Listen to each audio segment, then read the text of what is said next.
दोस्तों, क्या आप जानते हैं कि कुरान पाक में एक मर्तबा भी या मोहम्मद का लफ्ज़ नहीं आया, जबकि किसी को पुकारने के लिए या का लफ्ज़ इस्तेमाल किया जाता है, जैसे या नूह या इब्राहिम या ज़िक्रिया या मूसा। तो यहाँ अंबिया के साथ बार बार या का लफ्ज़ आ रहा है, लेकिन कुरान जब नबी को मुखातिब करता है तो उसमें अल्फाज आते हैं या अय्युहल मुज़म्मिल या अय्युहल मुदस्सिर या अय्युहन नबी।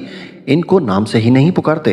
दोस्तों, जब नए बदू इस्लाम में आए, वो इंतज़ार कर रहे हैं घर के बाहर रसूल पाक का, वो बाहर नहीं आ रहे, तो वो कहते हैं या मोहम्मद उखरुज अलैना, मोहम्मद बाहर निकलिए, हमने आपसे बात करनी है।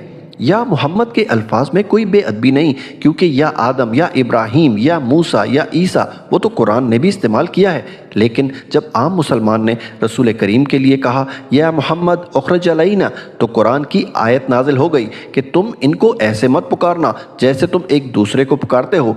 ऐसा किया तो तुम्हारे सारे अमाल हब्त कर लिए जाएंगे और तुम्हें